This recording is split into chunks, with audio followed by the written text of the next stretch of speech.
Shalom frères et sœurs. Bonjour à tous. Soyez bénis dans le nom de Yahushua, Jésus de Nazareth, notre Seigneur et Sauveur. La question du jour, c'est est-ce que la loi de Moïse, donc Moshe, est-ce que la loi de Moshe est-elle abolie? Est-ce qu'elle est terminée? Car nous sommes en Christ. Désormais, nous avons choisi Jésus-Christ comme Seigneur et Sauveur. Donc, est-ce que la loi s'est terminée? Est-ce que maintenant, toute chose nouvelle en Christ, on peut faire ce qu'on veut, pas de problème, on a la foi, on n'est plus sous la loi? Est-ce que c'est comme ça? Alors, c'est la question que beaucoup se posent. Ils ont des raisonnements un peu limités, on va dire. Donc, on va voir avec la Bible, justement, pour comprendre l'Ancien Testament par rapport au Nouveau Testament, les nouvelles choses en Christ. Est-ce qu'il faut abandonner les choses de l'Ancien Testament ou les garder? Donc, on va aller dans le Nouveau Testament, on va voir les réponses, d'accord? Alors, on va voir dans l'Évangile de Matthieu au chapitre 5, s'il vous plaît, verset 17. C'est important, il n'y a rien de... Si vous voulez, Dieu c'est un Dieu d'ordre. Dieu, il aime les choses. Faut comprendre que Dieu prend plaisir parce que nous faisons sur terre et dans les cieux. Donc s'il y a des choses qui sont faites là-haut et qui nous a donné de faire en bas, c'est pas à négliger. C'est pas à négliger. N'oubliez pas le premier commandement, c'est tu aimeras ton Dieu de tout ton cœur, de toute ton âme, de toutes tes forces. Et nous vivons pas pour nous, nous vivons pour Dieu. Nous vivons dans sa parole. Donc c'est important d'être dans sa parole. Je ferme cette petite parenthèse, pardon. On va aller dans Matthieu chapitre 5, verset 17. Et on va lire. Donc, ne croyez pas que je sois venu pour abolir la loi ou les prophètes. Donc là, c'est Jésus qui parle, évidemment. Ne croyez pas que je sois venu pour abolir la loi ou les prophètes. Alors déjà, on a une belle réponse là de Jésus. Je suis venu non pour abolir. Donc abolir, ça veut dire que c'est terminé. Donc là, c'est l'inverse. Je suis venu non pour abolir, mais pour accomplir. Accomplir quoi? La loi et les prophéties. D'accord? En effet, je vous le dis en vérité, tant que le ciel et la terre n'auront pas disparu, pas une seule lettre, ni un seul trait de lettre ne disparaîtra de la loi avant que tout ne soit arrivé. Donc là, on a la réponse directement. C'est très important. Jésus, Yahushua est né dans une famille hébreu, de père Joseph et de mère Myriam, Marie, si vous voulez. Donc il a grandi dans une famille hébreu à l'époque. Imaginez, il y a 2000 ans, donc il était dans les synagogues, il était avec les enseignants de l'époque et il étudiait la Torah, évidemment. Donc là, on a la réponse, mais on va continuer, on va aller dans cette fois-ci, Paul, aux Romains. Alors, donc, Romains, chapitre 3, et on va lire à partir du verset 21. Mais maintenant, la justice de Dieu, dont témoigne la loi, la loi de l'Ancien Testament, de Moïse, donc donnée par Dieu, C'est la loi de Dieu, mais c'est Moïse qui en a été qui a été le grand prophète du peuple élu à ce moment-là. Et les prophètes a été manifesté indépendamment de la loi. C'est la justice de Dieu par la foi en Jésus-Christ pour tous ceux qui croient. Il n'y a pas de différence. Tous ont péché et sont privés de la gloire de Dieu. Ils sont gratuitement déclarés justes par sa grâce, par le moyen de la libération qui se trouve en Jésus-Christ. C'est lui que Dieu a destiné à être par son sang une victime expiatoire pour ceux qui croiraient. Donc, victime expiatoire, c'est le rachat par le sacrifice de notre Seigneur. Donc le rachat de nos âmes, hein. On était destinés à aller à la perdition, et l'agneau divin, Jésus-Christ, Yahushua, s'est sacrifié pour nous racheter par son sang, par son amour. Il démontre ainsi sa justice, puisqu'il avait laissé impunis les péchés commis auparavant, à l'époque de sa patience. Il la démontre dans le temps présent de manière à être juste, tout en déclarant juste celui qui a la foi en Jésus. Donc là, on nous parle de la foi en Jésus. C'est ainsi que nous sommes sauvés. D'accord ? Où est donc la raison de se montrer fier ? Elle a été exclue. Par quelle loi ? Par celle des œuvres ? Non. Par la loi de la foi. Donc là, on est justifié par la foi en Jésus-Christ. Je résume.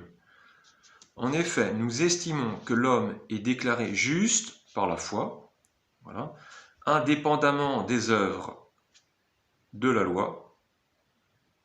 Ou bien Dieu est-il seulement le Dieu des Juifs ? N'est-il pas aussi celui des non-Juifs ? Oui, il est aussi le Dieu des non-Juifs, puisqu'il y a un seul Dieu qui déclarera les circoncis justes sur la base de la foi, et qui déclarera aussi les incirconcis justes au moyen de la foi. Donc là, c'est les circoncis et les incirconcis. Donc là, c'est le peuple élu et les païens. Hein. Mais tout ce peuple-là est juste par la foi en Jésus-Christ. Ça, c'est... Voilà, Jésus rachète toutes les nations, évidemment. On va aller au verset 31. Cela signifie-t-il donc, par l'intermédiaire de la foi, nous annulions la loi ? Donc c'est la question, justement. Voilà, justement, on a la réponse. Certainement pas. Verset 31. Certainement pas, point d'exclamation. Au contraire, nous confirmons la loi. Donc, Jésus nous parle de la foi en lui, de la loi, donc de l'Ancien Testament annoncé par les prophètes. Et en fait, la loi, c'est l'amour de Dieu et l'amour de son prochain. C'est résumé ainsi. La loi, et on va regarder les 10 commandements de Moshe. Les 10 commandements, qu'est-ce qu'ils représentent ? C'est l'amour de Dieu et l'amour du prochain. Hein ? Tu aimeras ton Dieu de tout ton cœur, de toute ton âme, de toutes tes forces, a dit Jésus. Et aussi tu aimeras ton prochain comme toi-même. Et ça revient à ne fais pas aux autres ce que tu n'aimerais pas qu'on te fasse. Tu n'aimerais pas qu'on vienne te voler. Tu n'aimerais pas qu'on vienne séduire ta femme. Tu n'aimerais pas qu'on dise du mal sur toi. Tu n'aimerais pas qu'on fasse de faux témoignages, etc. Donc on va aller faire un parallèle. On va aller cette fois-ci dans l'Ancien Testament, un retour en arrière, pour analyser et comprendre que le fait d'être en Christ, par la foi en Jésus-Christ, qu'il ne faut pas oublier la loi. Et c'est là où beaucoup de religieux chrétiens modernes se sont fait une nouvelle religion, une religion nouvelle, moderne, avec ce qu'ils ont envie d'entendre, ce qu'ils ont envie de faire, sous prétexte qu'ils ont foi en Jésus, qu'ils peuvent faire ce qu'ils veulent. Or, c'est faux. C'est faux. Même si vous serez sauvés par la foi en notre Seigneur, mais si vous vous montrez rebelle, il y aura des conséquences pour vous. Il y aura des conséquences.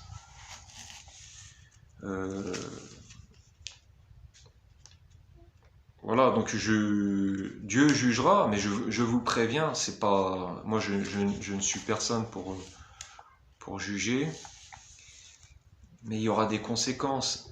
J'entends beaucoup qui disent moi j'ai la foi en Jésus, je fais ce que je veux. Attention, vous pouvez perdre de gros dans ce raisonnement-là. Pensez, c'est déjà arrivé. Des élus, vous prenez Jonas par exemple. Bon, lui c'est différent. Il a désobéi à Dieu. Il l'a payé. Shimshon, Samson, il a désobéi à Dieu et il l'a payé. Salomon s'est tourné vers les idoles et il a perdu le salut. Le roi Shaoul, il a perdu sa couronne, il est mort et en enfer. Faites attention, dire moi je fais ce que je veux, je crois en Jésus. J'ai envie de vous dire que les démons aussi croient en Jésus-Christ et ils tremblent. Mais c'est important de faire la volonté de Dieu. Alors je ne suis pas là pour critiquer mes frères et sœurs, mes bien-aimés. Je vous exhorte, je vous encourage à faire les choses pour Dieu et pour vous. Et vous verrez, ça sera un vrai plaisir, un vrai bonheur pour vous. Donc on va faire un petit... Je ferme la parenthèse et là on va aller dans l'Ancien Testament. Donc on va aller dans Deutéronome, chapitre 5. Alors,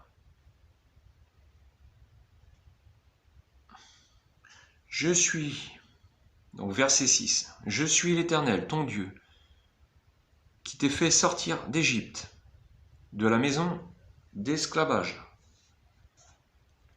Donc tu n'auras pas d'autre Dieu devant moi. Donc là vous allez me dire, c'est un petit peu normal, mais pourquoi beaucoup prient des statuettes, des statues de Jésus? Vous n'avez pas besoin de ça. Priez la Vierge Marie, priez les saints, priez les morts. Ça c'est dangereux. Dangereux pour votre salut. Hein. Verset 8, tu ne te feras pas de sculpture sacrée, ni aucune représentation de ce qui est en haut dans le ciel, en bas sur la terre, et dans l'eau plus bas que la terre. Donc c'est pour ça j'insiste. Dieu nous a donné ces lois, hein, c'est pas pour rien. Il commence par ces 2 versets. Et pourquoi? La raison, c'est qu'il y a 1 milliard de chrétiens sur Terre, voire plus, hein. Mais il y a peut-être plus de la moitié qui qui s'agenouillent et qui prient des statuettes de Marie, d'archanges, de tout ça. C'est ayez la foi en Dieu seul. Tu n'auras pas d'autre Dieu devant moi, ma face, a dit Dieu, hein, devant moi, devant ma face. Dieu, il y a que lui. Hein. Donc tu ne te prosterneras pas devant ces choses et tu ne les serviras pas. Car moi, l'Éternel, ton Dieu, je suis un Dieu jaloux. Je punis la faute des pères sur les enfants jusqu'à la 3e et la 4e génération de ceux qui me détestent. Et j'agis avec bonté jusqu'à 1000 générations envers ceux qui m'aiment et qui respectent mes commandements. Tu n'utiliseras pas le nom de l'Éternel, ton Dieu, en vain, car l'Éternel ne laissera pas impuni celui qui utilisera son nom à la légère. Respecte le jour du repos en faisant un jour saint, comme l'Éternel, ton Dieu, te l'a ordonné. Donc c'est le Shabbat. Est-ce que le chrétien doit faire le Shabbat, le sabbat, le jour du sabbat? Bien sûr que oui. Bien sûr que oui. Hein, si on regarde tout à l'heure, la loi n'est certainement pas abolie. Hein, vraiment, Jésus nous le dit, son apôtre Paul le dit aussi. Voilà, donc on continue. Respecte le jour du repos, donc Shabbat, en faisant un jour saint, comme l'Éternel, ton Dieu, te l'a ordonné. Pendant 6 jours tu travailleras et tu feras tout ce que tu dois faire. Mais le 7e jour est le jour du repos de l'Éternel, ton Dieu. Tu ne feras aucun travail, ni toi, ni ton fils, ni ta fille, ni ton esclave, ni ta servante, ni ton bœuf, ton âne, ni aucune de tes bêtes, ni l'étranger qui habite chez toi, afin que ton esclave et ta servante se reposent comme toi. Tu te souviendras que tu as été esclave en Égypte, et que l'Éternel, ton Dieu, t'en a fait sortir avec puissance et force. Voilà pourquoi l'Éternel, ton Dieu, t'a ordonné de respecter le jour du repos. Honore ton père et ta mère, comme l'Éternel, ton Dieu, te l'a ordonné, afin de vivre longtemps et d'être heureux dans le pays que l'Éternel, ton Dieu, te donne. Tu ne commettras pas de meurtre. Tu ne commettras pas d'adultère. Tu ne commettras pas de vol. Tu ne porteras pas de faux témoignages contre ton prochain. Tu ne convoiteras pas la femme de ton prochain. Tu ne désireras pas la maison de ton prochain, ni son champ, ni son esclave, ni sa servante, etc., etc. Tout ce qui lui appartient. Telles sont les paroles que l'Éternel a prononcées. Voilà, donc ça, la loi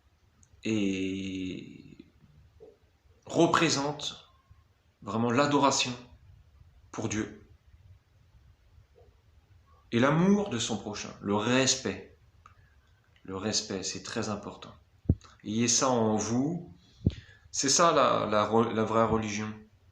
La religion, elle est dans le cœur. Elle est dans le cœur, vous voyez. Et c'est pas dans les églises faites des hommes, c'est pas dans les grandes salles où ils font des miracles avec des prodiges mensongers. C'est pas les statues, c'est pas toutes ces représentations. Dieu vous écoute, Dieu vous aime. Faites vraiment sa volonté.